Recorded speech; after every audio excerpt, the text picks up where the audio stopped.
आज Doubtnut app download करें। Doubtnut पर अपने सभी गणित, रसायन विज्ञान, भौतिक विज्ञान और जीव विज्ञान के डाउट्स का करो सफाया। बस प्रश्न की फोटो खींचो, एक ही प्रश्न को क्रॉप करो और तुरंत वीडियो सोल्यूशन पाओ। अभी डाउनलोड करें। नमस्कार दोस्तों, हमसे पूछा गया है जलाशयों में मछलियों का उत्पादन अधिकतम कैसे किया जाता है। तो देखो, जब अधिकतम उत्पादन की बात की जाती है तो मछलियों का जब उत्पादन की जाती है तो उसके तापमान को ध्यान में रखा जाता है। कितनी मछलियां होनी चाहिए उस तालाब में, ये ध्यान रखा जाता है। कितना पानी लेना चाहिए, ये ध्यान में रखा जाता है। कितनी पानी की पीएच मात्रा होनी चाहिए, ये ध्यान में रखा जाता है। कितना अम्लीय होना चाहिए, कितना क्षारीय होना चाहिए। तो बहुत सी बातें ध्यान में रखा जाता है, तब कहीं जाकर यहाँ पर मछली पालन होता है। तो सबसे पहले यहाँ पर बात करता हूँ तापमान की।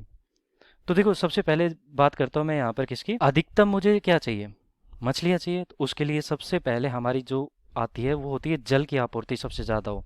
तो जल आपूर्ति पहला यहाँ पर है, जल आपूर्ति होनी चाहिए अच्छी। ठीक है, जल आपूर्ति, ये तो पहला हो गया हमारे पास।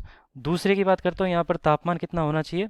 देखो, जब मछलियों की बात की जाती है तो वो कितने तापमान तक सही रहता है उनके लिए, 5 से 18 डिग्री, 18 डिग्री सेल्सियस की बात कर रहा हूँ। ठीक है, 5 डिग्री सेल्सियस से 18 डिग्री सेल्सियस तक का तापमान अच्छा है, अच्छा है।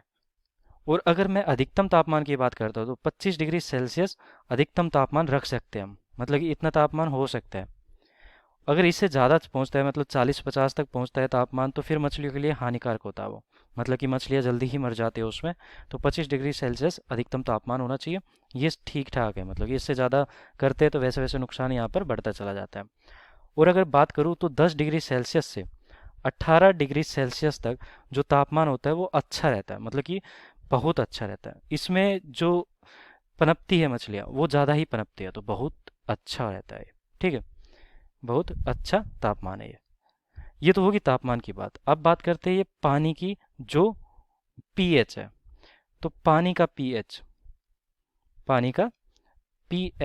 मतलब कि कितना क्षारीय होना चाहिए और कितना अम्लीय होना चाहिए। देखो, जो पीएच होना चाहिए या तो न्यूट्रल के आसपास होना चाहिए, मतलब कि 7 के आसपास होना चाहिए, या फिर थोड़ा सा क्षारीय भी हो सकता है। क्षारीय कितना, थोड़ा सा। लेकिन जो पीएच होनी चाहिए बहुत कम भी नहीं होनी चाहिए, तो ये 4.5 से लेके 9.5 तक रख सकते हैं। लेकिन सबसे ज़्यादा सही रहता है 7 के आसपास अगर पानी हो तो वो ज़्यादा अच्छा है। और अगर थोड़ा सा क्षारीय भी रख सकते हैं, मतलब कि 8 के आसपास, क्योंकि हमारा जो स्केल होता है, जो पीएच का स्केल होता है, वो 1 से 14 तक चलता है। तो 4.5 से लेके और 9.5 तक हमारा सही रहता है, सही रहता है।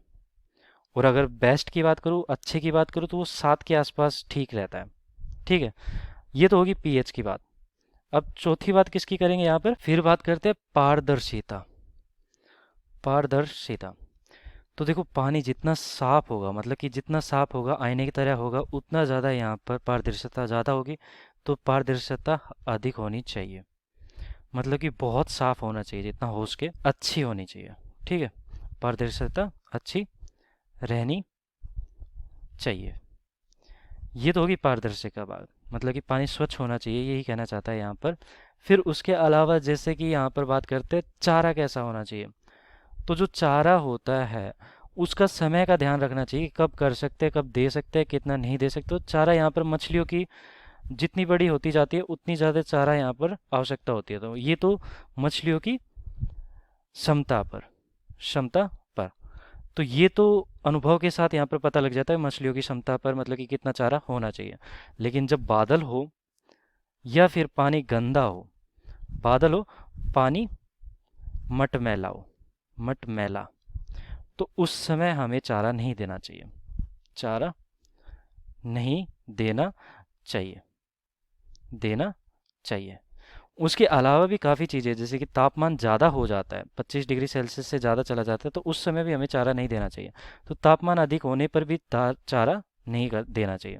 तापमान अधिक होने पर भी मात्रा, मतलब कि कम कर देनी चाहिए चारे की।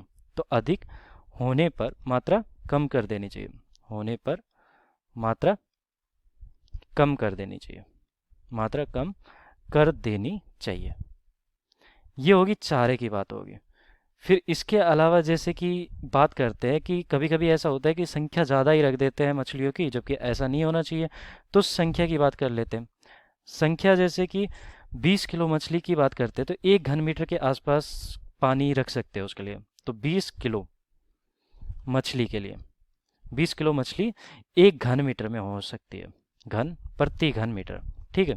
20 किलो प्रति घन मीटर, किसकी बात कर रहा हूँ? मछलियों की संख्या की बात कर रहा हूँ कि 20 किलो मछली प्रति घन मीटर। तो 20 किलो में कितनी संख्या हो सकती है? अगर छोटी हुई तो यहाँ पर क्या हो जाएगी? संख्या ज़्यादा हो जाएगी।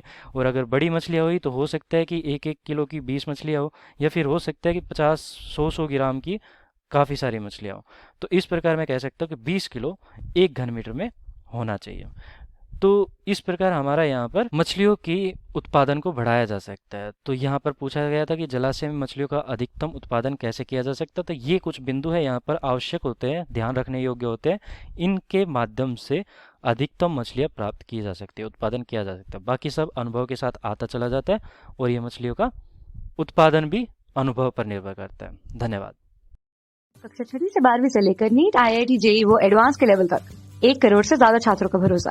आज ही डाउनलोड करें डाउटनेट ऐप या व्हाट्सएप करें अपने सारे डाउट्स 8400 400 400 पर।